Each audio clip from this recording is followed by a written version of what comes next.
چاند کے لحاظ سے ہمارا مسلمانوں کا جو کیلنڈر ہے وہ چاند کے لحاظ سے ہے. اس لحاظ سے جو مہینہ جاری و ساری ہے اس کا نام ہے رجب شریف. اللہ تعالیٰ نے قرآن مجید میں یہ خود بیان فرمایا ہے کہ سارے مہینے ہم نے بنائے ہیں. اللہ تعالیٰ جو کائنات کا خالق اور مالک ہے، خالق السماوات والارض ہے، رب العالمین ہے، اس نے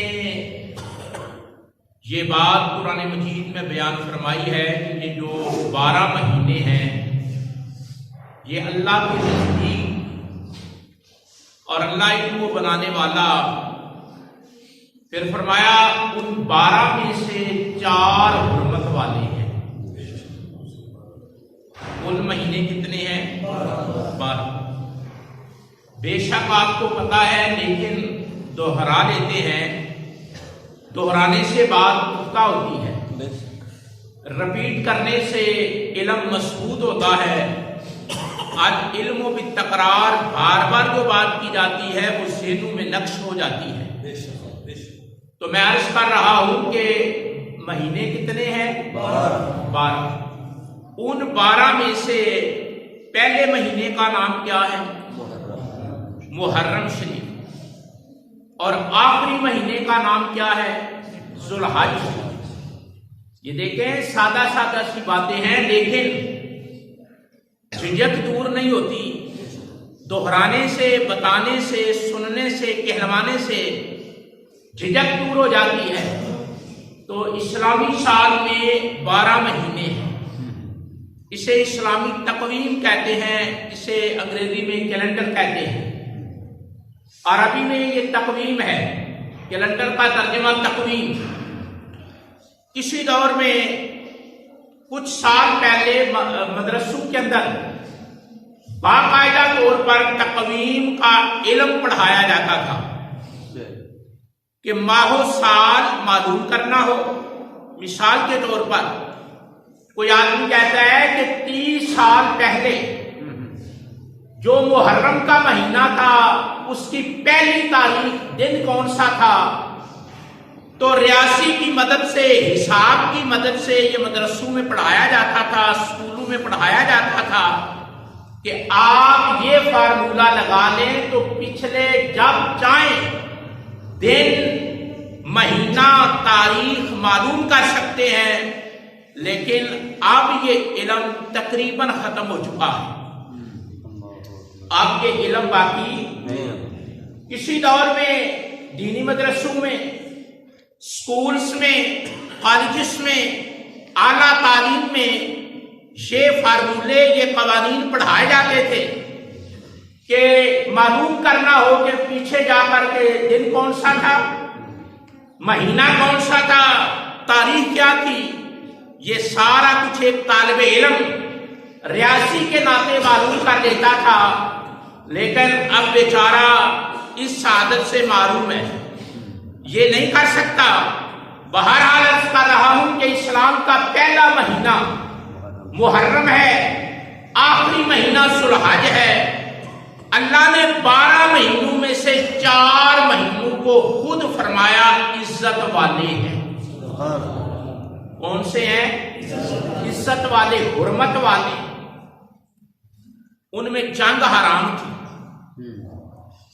حضور کے آنے سے پہلے بھی ان 4 مہینوں میں لڑائی نہیں تھی۔ عرب اپنی تلواریں نیام کے اندر کر لیتے تھے، اپنے جہاز سنبھال لیتے تھے۔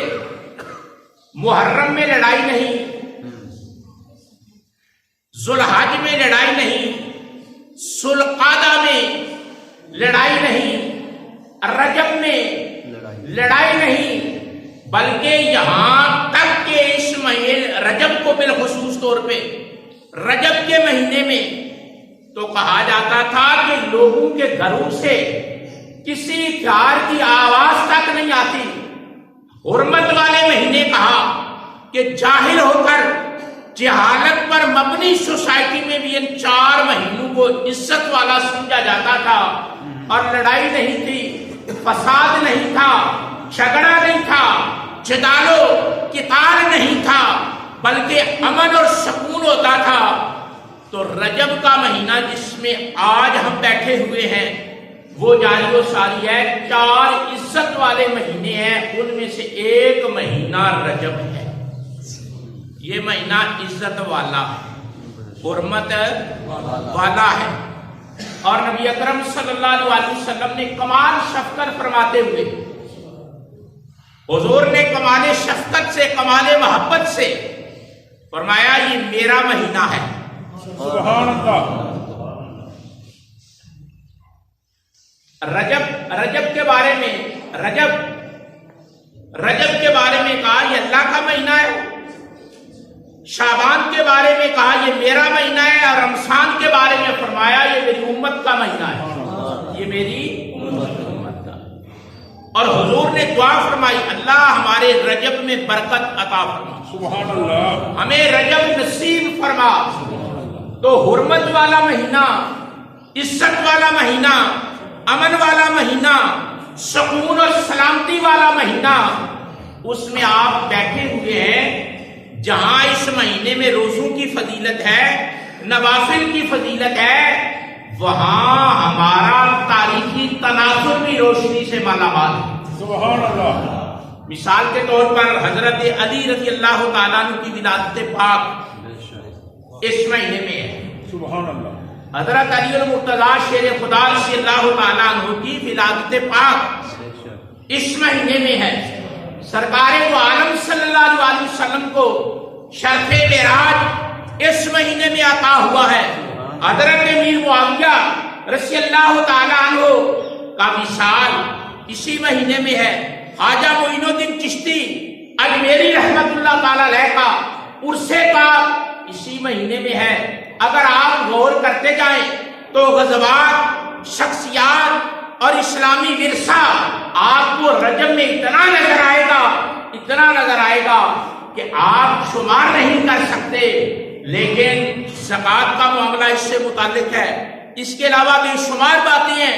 تو بہرحال آج کی مختصر نشست میں تھوڑے سے وقت میں ہم نے جس ہستی کا ذکر کرنا ہے اسے خواجہ اجمیری، خواجہ غریب نواز رحمت اللہ تعالیٰ علیہ، خواجہ معین الدین چشتی اجمیری رحمت اللہ تعالیٰ علیہ کہا جاتا ہے۔ ذکر اس لیے کرنا ہے، تذکرہ اس لیے کرنا ہے کہ یہ ایسے لوگ گزرے ہیں، ایسے باخر کردار لوگ گزرے ہیں، ایسی شانوں کے مالک گزرے ہیں کہ اگر ان کا نام بھی لیا جائے تو اللہ تعالیٰ اپنی رحمتیں نازل فرماتا ہے۔ اپنی رحمتیں نیک اس کے دوستوں کا نام لیا جائے۔ اور ایک حدیث پاک میں تو یہ ہے کہ میدان محشر میں جب آدمی لٹک جائے گا، پھنس جائے گا اور پریشان ہوگا، اللہ یہ سوال بھی فرمائے گا کہ جس علاقے میں تو رہتا تھا کسی میرے بندے کو، میرے دوست کو ملا ہے؟ سبحان اللہ۔ یعنی یہ جو تعلق ہے نا، آج احساس نہیں ہوتا، آج معلوم نہیں ہوتا، آج تو آدمی داؤ پیچ میں الجھا ہوا ہے، نفسا نفسی بھی ہے، یہ روحانیت ساری چیزوں سے واقف نہیں ہے۔ لیکن یہ حدیث پاک میں آتا ہے کہ باقاعدہ طور پہ جب آدمی پھنس جائے گا اور اسے نجات کا کوئی راستہ نظر نہیں آئے گا اور قدرت مہربانی کرنا چاہے گی تو یہ سوال بھی کیا جائے گا کہ جہاں تو رہتا تھا، جس علاقے میں تیرا بسیرا تھا، ڈیرا تھا، اس علاقے میں کوئی میرا دوست بھی رہتا تھا، کوئی میرا یار بھی رہتا تھا، کوئی میرا مقرر اور برگزیدہ بندہ رہتا تھا، اور اسے تیرا اسے نام آتا ہو، تجھے اس کا نام آتا ہو، تو بتا تیری بگڑی بن جائے گی۔ سبحان اللہ۔ بتا تیری بگڑی بن جائے گی۔ آپ غور کریں میں کیا عرض کر رہا ہوں، بتا تیری بگڑی بن جائے گی۔ کسی اللہ کے بندے کا نام بتا دے، بیڑا کسی اللہ کے دوست کا نام بتا دے، اللہ فرمائے گا میرے کسی پیارے بندے کا، مقرب بندے کا نام بتا دے، تیرا بیڑا پار ہو جائے گا۔ اب احساس ہوا حدیث کی روشنی میں کہ زندگی میں اس کام پر بھی توجہ دینے کی ضرورت ہے، اس کام پر بھی توجہ دینے کی ضرورت ہے کہ آدمی کا زندگی میں کسی اللہ کے بندے سے بھی تعلق ہو، اللہ کے بندے سے راو رسم ہو، آدمی جانتا ہو کہ یہ اللہ کا بندہ ہے، اور اللہ کے بندے کو پہچاننے کی ایک ہی صورت ہے کہ وہ اپنے رب کو نہیں بھولتا۔ سبحان اللہ۔ وہ اپنے رب کو نہیں بھولتا، کوئی بھی لمحہ ہو اللہ کو یاد رکھتا ہے، اور جسے اللہ یاد ہوتا ہے نا، اللہ اسے یاد کرتا ہے۔ سبحان اللہ۔ یہی وجہ ہے کہ نیک لوگ اللہ کو نہیں بھولتے، سبحان اللہ۔ اور جو لوگ اللہ کو نہیں بھولتے وہ اللہ کے مقرب بندے ہوتے ہیں، اور میدان محشر میں اللہ ان کی شان کو ظاہر فرمائے گا۔ سبحان اللہ۔ اور اللہ کسی سے کہے گا کہ اپنے علاقے میں کسی بندے کا نام بتا دے۔ یہ جو کہا جاتا ہے وہاں کیا لینے جاتے ہو، تمہیں لگ پتا جائے گا کہ کیوں جاتے ہو۔ سبحان اللہ۔ بے شک پوچھا جائے گا۔ ایک نجات کا ذریعہ اس بات پر بھی ڈیپینڈ کرتا ہے کہ جس علاقے سے تو آیا ہے، رہتا تھا، چلتا تھا، پھرتا تھا، اٹھتا تھا، بیٹھتا تھا، وہاں اللہ کے کسی بندے کے ساتھ رابطہ بھی تھا، اگر جواب مثبت آیا تو حضور نے فرمایا اللہ اس بندے کا نام بتانے پر، سبحان اللہ، نام بتانے پر کہے گا ٹھیک ہے چلو خود تو میرا صحیح بندہ نہیں بن سکا، میرے کامل بندے سے محبت کرتا رہا، سبحان اللہ، نام بتا دیا ہے، نام بتا دیا ہے، نام بتانے پر بھی بیڑا پار ہو جائے گا۔ اس لیے ہم کسی نہ کسی بہانے سے اللہ کے بندوں کا ذکر کرتے رہتے ہیں، اللہ کے دوستوں کا ذکر کرتے رہتے ہیں کہ یہ ذکر اور یہ تعارف اور یہ پہچان اور یہ محبت، یہ تعلق میدان معاشر میں بخشش کا سامان بن جائے۔ آجا معین الدین چشتی اجمیری رحمت اللہ تعالی علیہ انتہائی باکمال انسان گزرے ہیں، اللہ کے پیارے گزرے ہیں، اور آپ نے یہ آپ سنتے رہتے ہیں نا 90 لاکھ کو کلمہ پڑھایا ہے، بے شک بے شک، کتنے لوگوں کو کلمہ پڑھایا ہے؟ 90 لاکھ کو۔ ایک دن نا آپ اپنے گھر آئے، بات بڑی سادہ سی ہے لیکن ہزاروں سبق اس کے اندر موجود ہے۔ خواجہ معین الدین چشتی اجمیری رحمت اللہ تعالی علیہ اپنے گھر آئے تو بڑے نازاں تھے، بڑے شاداں تھے، کشاں اپنے گھر آئے، اور آپ کی والدہ ماجدہ گھر کے کاموں میں مصروف تھی، اور آپ نے اپنی امی جان کو سلام نہیں کیا، بھول کے سلام کہنا، سلام کہنا بھول کے گھر میں داخل ہوئے۔ یہ حکم ہے نا، یہ مسئلہ بھی سیکھنا چاہیے کہ آپ گھر میں جائیں تو حکم ہے کہ کہیں السلام علیکم، سب کہو السلام علیکم، السلام علیکم کہو، اور اگر گھر میں کوئی بھی نہ ہو تو پھر کیا کہنا ہے؟ السلام علیکہ یا نبی اللہ، اے اللہ کے نبی آپ پر سلام ہو۔ سبحان اللہ، حضور فرماتے ہیں کہ مومن کا گھر ہو اور وہاں کوئی نہ ہو، میں تو ہوتا ہوں، سبحان اللہ، بے شک، میری روح جلوہ گر ہوتی ہے۔ ایمان والے کا گھر، یہ شان ہے ایمان کی، النبی اولی بالمؤمنین من انفسہم، اللہ فرماتا ہے مومنوں کی جان سے بھی میرا نبی زیادہ قریب ہوتا ہے۔ بے شک بے شک، اور قاضی اعجاز ادرسی رحمت اللہ تعالی علیہ نے یہ مسئلہ لکھا ہے کہ آدمی گھر میں داخل ہو تو کیا کہے؟ السلام عادت بنا لو السلام علیکم، علیکم۔ لوگ کہتے ہیں میں اپنے بچوں کو سلام کہوں، میں اپنی بیوی کو، چھوٹے چھوٹے بچے ان کو سلام کہوں، میں اپنی بیوی کو سلام کہوں، میری مردانگی میں فرق آتا ہے۔ تجھے علم ہی نہیں کہ رسول اللہ نے جو تعلیم دیا اس کی برکات کیا ہے۔ سبحان اللہ، فرمایا جو آدمی گھر میں داخل ہوتے وقت سلام کہتا ہے، عادت بنا لیتا ہے السلام علیکم، فرمایا غربت وہاں نہیں ٹھہرتی، سبحان اللہ، سبحان اللہ، غربت وہاں نہیں ٹھہرتی، سلامتی آ جاتی ہے، غربت چلی جاتی ہے۔ تو حضرت خواجہ معین الدین چشتی اجمیری رحمت اللہ تعالی علیہ آپ گھر تشریف لائے اور گھر میں داخل ہوتے وقت خوشی میں تھے، ہیپی موڈ تھا، باغ تھے، طبیعت میں بڑی خوشی کی لہر تھی، تو یہ کہنا بھول گئے اپنی امی جان کو السلام علیکم، نہیں یاد رہا اور گزر گئے، آگے گزر گئے۔ تو آپ کی والدہ ماجدہ رحمت اللہ تعالی علیہ آپ نے سوچا کہ آج اس بیٹے نے مجھے سلام نہیں کیا، گھر میں داخل ہوا ہے، آگے گزر گیا ہے۔ آپ فرمانے لگی بیٹا بتاؤ آپ نے مجھے سلام کیوں نہیں کہا؟ ماں کی ممتا تو ماں کی ممتا ہے نا، ماں کا پیار تو ماں کا پیار ہے، ماں کا تعلق، ماں کا رشتہ، ماں کا ناتا، اللہ اکبر۔ تو بیٹے سے پوچھا کہ بیٹے مہذب ہو مؤدب ہو، مہذب ہو مؤدب ہو، ادب بھی کرتے ہو، تہذیب یافتہ بھی ہو، میں نے بڑے تربیت سے تجھے پالا ہے، کمال درجے کی تربیت کی ہے، لیکن بیٹے ایک بات تو بتاؤ، آج باہر سے آئے ہو، طبیعت بھی فرحت بخش ہے، ہیپی موڈ میں ہو، باغ ہو، بڑے خوش نظر آ رہے ہو، لیکن مجھے سلام نہیں کہا۔ تو بھابی جان بھول تو ہوئی ہے لیکن خوشی میں بھول گیا،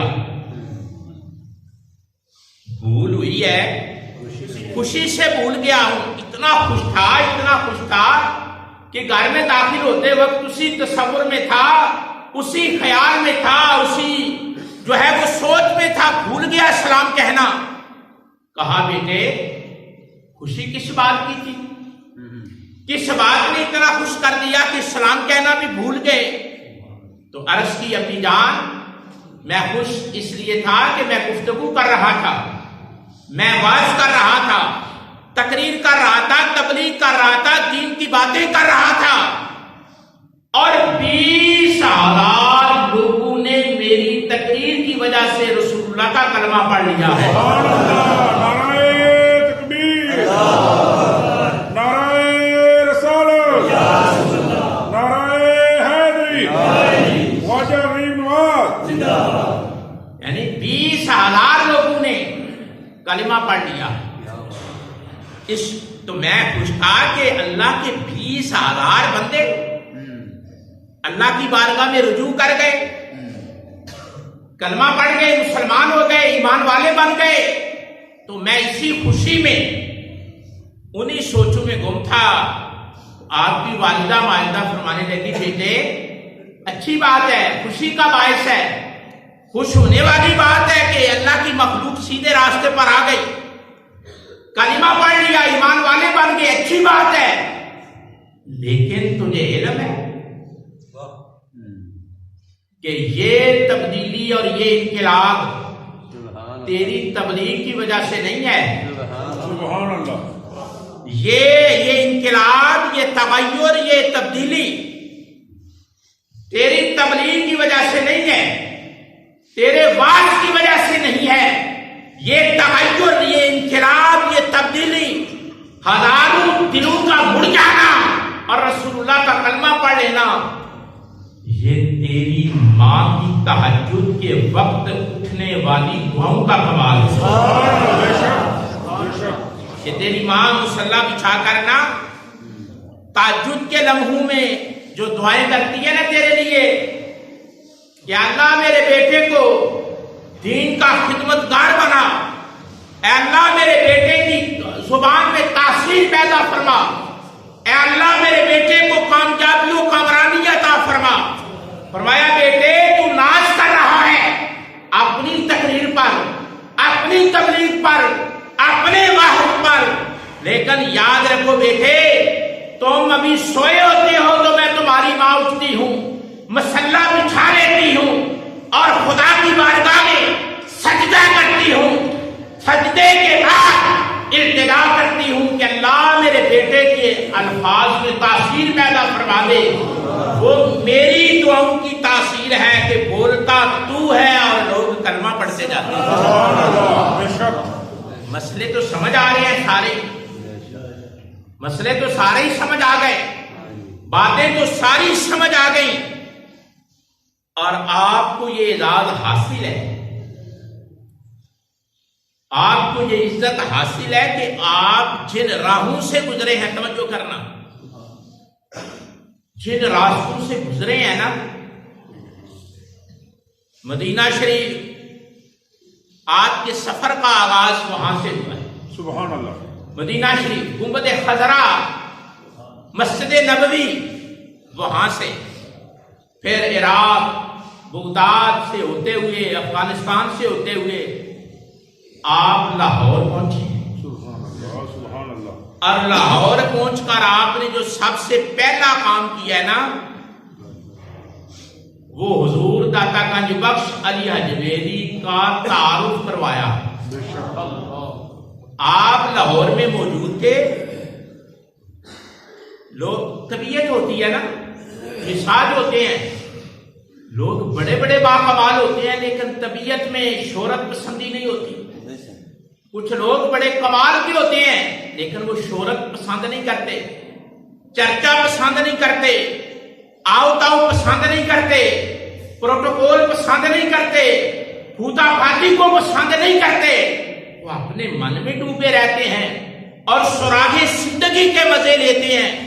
حضور داتا گنج بخش علی حجویری رحمت اللہ تعالی علیہ بھی ایسی شخصیت تھے کہ حضور عالم نبی اکرم صلی اللہ علیہ وسلم نے حضرت خواجہ معین الدین چشتی اجمیری کو حضور غوث پاک کے توسل سے یہ پیغام دیا تھا کہ بتا دو کہ جو لاہور میں آدمی لیٹا ہوا ہے جسے علی اجمیری کہتے ہیں وہ مجھ مصطفیٰ کا شیر ہے. سبحان اللہ. مجھ مصطفیٰ کا حضور داتا گنج بخش علی اجمیری حضور کے شیر لیٹے ہوئے ہیں.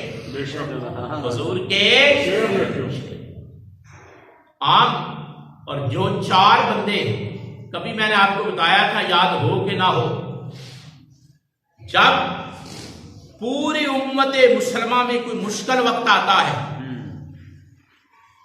امت مسلمہ میں جب کوئی مشکل وقت آتا ہے, حضور کی امت میں مسلمانوں پر کوئی مشکل وقت آتا ہے, تو جن 4 بندوں سے حضور مشاورت فرماتے ہیں, رائے طلب فرماتے ہیں, ان میں ایک حضور داتا گنج بخش علی اجمیری رحمۃ اللہ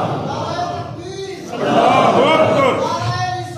یا رسول اللہ, یا نبی, یا نبی, یا نبی, حضور داتا گنج بخش رحمۃ اللہ علیہ. تو کہا گیا وہ جو آدمی جس کا نام علی اجمیری ہے نا, وہ رسول اللہ کا شیر ہے وہاں لیٹا ہوا. اور میں آپ کو سمجھانے کے لیے یا سنانے کے لیے عرض کرتا ہوں کہ حضور داتا گنج بخش کی زبان کوئی پنجابی تھی نہیں, زبان کیا تھی؟ فارسی. کیا زبان تھی؟ فارسی جانتے تھے, عربی جانتے تھے, لیکن جہاں کا ڈیرا لگایا ہے وہ لوگ تو پنجابی تھے. پنجاب کو زندہ کیا, اقبال فرماتے ہیں پنجاب کو زندہ کیا داتا گنج بخش علی اجمیری رحمۃ اللہ تعالی علیہ. جب زبان پنجابی نہیں تھی, فارسی تھی, عربی جانتے تھے, آپ بتائیں پنجابی لوگ جو دودھ نکالنے والے, گوالے, راجے, بینسوں والے, ان لوگوں کو خدا کا نور اور خدا کا عرفان جو عطا کیا, زبان ہی نہیں آتی, پھر وہ کیا طاقت تھی, کیا بات تھی کہ حضور داتا گنج بخش علی اجمیری نے لوگوں کے دل بدل ڈالے اور سکھوں کو, ہندوؤں کو اور خدا سے غافل لوگوں کو خدا کی طرف بلا لیا. اس کی وجہ کیا تھی؟ اس کی وجہ صرف ایک تھی کہ ان کا ذاتی کردار, ذاتی کردار, کریکٹرسٹیٹس ان کی ایسی تھی, خصوصیات ان کی ایسی تھیں کہ لوگ ان کے کردار کو دیکھتے اور دیکھ کر اس بات پہ مجبور ہو جاتے کہ یہ بندہ انہی اصولوں پہ چل رہا ہے جو انسانیت کو زیبا. سبحان اللہ.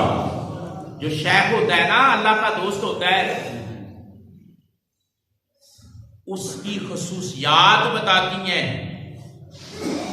قائد اعظم رحمۃ اللہ تعالی علیہ کے بارے میں آتا ہے نا کہ وہ تقریر کرتے تھے انگلش میں تقریر کرتے تھے, لیکن لوگ اشش کرتے تھے, تہمت باندھنے والے اشش کرتے, زمیندار اشش کرتے, ایک دن بھی سکول نہیں گئے تھے, اشش کرتے. پوچھا جاتا لوگوں سے, یہ بابا فریل باڈی انگلش بول رہا ہے, تم اشش کس بات پہ کرتے ہو؟ برٹش کی انگلش ہے, مشکل انگلش ہے, اشش کس بات پہ کرتے ہو؟ تمہاری سمجھ نہیں آتی, اچھلتے ہو, کودتے ہو, خوشی کا اظہار کرتے ہو, اٹکیلیاں کرتے ہو, شوخیاں کرتے ہو, وجہ کیا ہے؟ تو بابے بتاتے تھے ہمیں نہیں پتا یہ کیا کہہ رہا ہے, اتنا پتا ہے جو کہہ رہا ہے وہ سچ کہہ رہا ہے, جو کہہ رہا ہے وہ سچ کہہ رہا ہے. یہ انسان کا کردار ثابت کرتا ہے.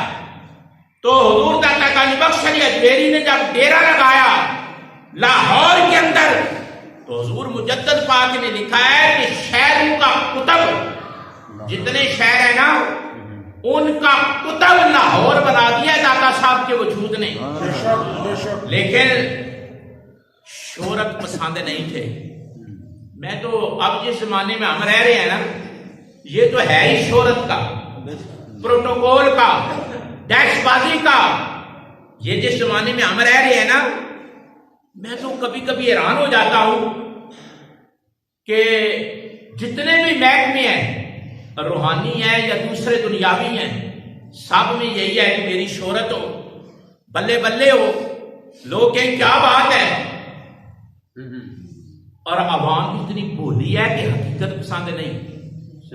یہ ہماری عوام اتنی بولی ہے کہ حقیقت پسند نہیں. میں چلو اپنے محکمے کی مثال دیتا ہوں. میں اکثر جلسوں میں جاتا رہتا ہوں روزانہ. آپ کو پتہ ہے کہیں نہ کہیں روزانہ آئے دن جانا پڑتا ہے. تو میں دیکھتا ہوں کہ جسے 2 حرف بھی سیدھے پڑھنے نہیں آتے، 2 حرف بھی سیدھے نہیں پڑھ سکتا، اس کے بھی جب انداز دیکھتے ہیں تو ہم حیران رہ جاتے ہیں، سوچتے ہیں. اور وہ اس کا اٹھنا بیٹھنا، پھر اس کی ادائیں، اللہ اکبر. حضور داتا گنج بخش علی اجمیری رحمت اللہ تعالیٰ علیہ آپ کے کردار کی وجہ سے پنجاب سودھا ہوا ہے اور مسلمانوں کی سوچ بدلی ہے. تو خواجہ معین الدین چشتی اجمیری رحمت اللہ تعالیٰ علیہ کو حکم ملا تھا پیچھے سے کہ جب آپ نے اجمیر جانا ہے نا، راستے میں جو رسول اللہ کا شیر ہے نا لیٹا ہوا، اس کو سلام کر کے جانا. خواجہ معین الدین چشتی اجمیری رحمت اللہ تعالیٰ علیہ جب لاہور تشریف لائے نا، ہمارے کیونکہ بات کرنے کا اپنا رنگ ہے، اپنا انداز ہے، ساتھ ساتھ تھوڑا سا ہم سمجھاتے بھی جاتے ہیں کہ تمہیں کب ہوش آئے گا، جاہلوں سے کب جان چھڑاؤ گے، بے عملوں سے کب جان چھڑاؤ گے. تجھے پتہ ہی نہیں ہوتا کہ محفل میں کون کیا پڑھ رہا ہے. بے شک یہ دیکھتے ہو کیسے پڑھ رہا ہے، یہ نہیں دیکھتے کیا پڑھ رہا ہے. یہ دیکھتے ہو کہ کیسے پڑھ رہا ہے، یہ نہیں دیکھتے کیا پڑھ رہا ہے. نہ ہی آپ سوچتے ہیں کہ جو پڑھ رہا ہے اس کا عقیدہ کیا ہے، وہ ہمارے عقیدے کو ٹیلی کرتا ہے یا اپنی رنگ رنگینیاں منا رہا ہے. اگر آپ غور کریں، سمجھے گا تو وہ جسے احساس ہو، درد ہو، سوچ ہو. تو خواجہ معین الدین چشتی اجمیری آئے، 40 دن حضور داتا گنج بخش رسول اللہ کی شیر کی بارگاہ میں رہے. تو جب اٹھے تو آپ نے تعارف کروایا، گنج بخش فیض عالم مظہر نورے، گنج بخش فیض، گنج بخش فیض مظہر نور خدا، ناقصاں راہ پیر کامل، کاملہ راہ رہنما، کاملہ راہ. فرمایا یہ پوری دنیا کو فیض تقسیم کرنے والا خزانہ اس قبر میں دیکھا ہوا. گنج بخش فیض مظہر نور خدا. اور ساتھ ہی یہ کہا کہ یہ اتنا بڑا خزانہ جو قبر کے راسوں کے اندر ہے نا، یہ اللہ کے نور کا مظہر ہے. اعلیٰ حضرت نے دو لفظ استعمال کیے ہیں، مظہر اور مظہر. اعلیٰ حضرت نے اپنے کلام میں 2 لفظ استعمال کیے، ایک مظہر، ایک مظہر. مظہر ہوتا ہے جس پر کسی کا نور ظاہر ہو، اور مظہر وہ ہوتا ہے جس کا مقام اتنا اعلیٰ ہو کہ وہ آگے بھی نور تقسیم کرتا ہو. یعنی مظہر اس پہ خدا اظہار کرتا ہو، مظہر وہ اس اظہار کو آگے پہنچاتا ہو. اعلیٰ حضرت فرماتے ہیں جو اللہ کے بندے ہوتے ہیں، نبی ہوں، رسول ہوں، صدیقین ہوں، شہداء ہوں، صالحین ہوں، وہ مظہر بھی ہوتے ہیں اور مظہر بھی ہوتے ہیں. خدا انہیں فیض دے بھی رہا ہوتا ہے اور وہ آگے مخلوق کو فیض عطا بھی کر رہے ہوتے ہیں. بات سمجھ آ رہی ہے؟ مظہر اور مظہر. مظہر اور مظہر وہ ہوتا ہے جس پہ اللہ فیض نازل کرتا ہے، اور مظہر وہ ہوتا ہے جو فیض جاری آگے جا یعنی دونوں حالتیں ہوتی ہیں اللہ کے بندے پر. فیض آ بھی رہا ہوتا ہے اور فیض آگے. اب آپ نے توجہ رکھنی ہے 2-4 منٹ صرف. اگر اوپر ہو جائے تو آپ نے گھبرانا نہیں. یہ جملہ مجھے مکمل کر لینے کے بعد بے شک بے شک خواجہ معین الدین چشتی اجمیری نے فرمایا گنج بخش فیض عالم مظہر خدا ناکسارا پیر کامل کاملا را کاملا را. رحمہ فرمایا کوئی ناقص آئے تو کامل بن جاتا ہے, کامل آئے تو اکمل بن جاتا ہے. کامل آئے تو اکمل بن جاتا ہے. اچھا انہوں نے تو یہ بتایا کہ یہ مظہر ہے, ان پر اللہ کا فیض جاری اللہ کا نور اترتا ہے, اللہ کی رحمت. یہ نہیں آپ کہیں گے کہ اچھا جی عقل نہیں آتی چلو قرآن پڑھ لیتے ہیں. اِنَّا رحمت اللہ قریب من المحسنین. اللہ فرماتا ہے میری رحمت کا نزول ہی ادھر ہوتا ہے جہاں پر اللہ کا یار لیتا ہے. اِنَّا رحمت اللہ قریب من المحسنین. اچھا ایک معاملہ سمجھا کر بات کو ختم کرتے ہیں کہ مظہر تو انہوں نے بتا دیا اور مظہر اللہ اللہ آگے فیض دیتے ہیں یا نہیں دیتے.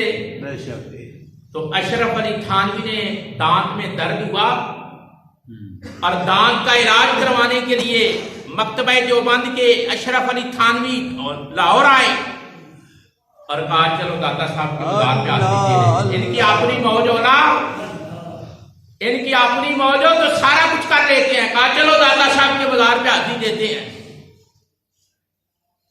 جب داتا صاحب کی مزار پہ حاضری دی تو دست بستہ کھڑے ہو گئے. اللہ اللہ روب چھا گیا, سطوت آ گئی, دب دبا آ گیا, ایسے ہاتھ باندھ کے کھڑے ہو گئے. ٹھیک ہے, تو لوگوں نے پوچھا حضرت آپ نے داتا صاحب کے مزار پہ حاضری دی ہے اور آپ کا انداز دیکھا ہے کیا روب چھایا ہوا تھا آپ پر. فرمایا صدیاں گزر گئی ہیں, اللہ اللہ صدیاں گزر گئی ہیں, لیکن آج بھی اللہ کی طرف سے قدسی انوار اسی طرح لے کر آ رہے ہیں جس طرح جاری. سبحان اللہ. اللہ اللہ کا بندہ فیض کا مظہر بھی ہوتا ہے اور مظہر بھی ہوتا ہے, اظہار بھی کرتا ہے. تو آج یہ اتنے ہم بتا سکے آپ کو کہ داتا صاحب کو انٹروڈیوس جو کروایا ہے نا, داتا صاحب کو جو شہرت عطا کی ہے پبلک میں وہ خواجہ معین الدین چشتی اجمیری نے عطا کی ہے, اور رہتی دنیا تک وہ شعر گونجتا بھی رہے گا اور دونوں ہستیوں کا ایک وقت میں ذکر ہوتا رہے گا. گنج بخش فیض عالم مظہر نور خدا ناکسارا پیر کامل کاملا را.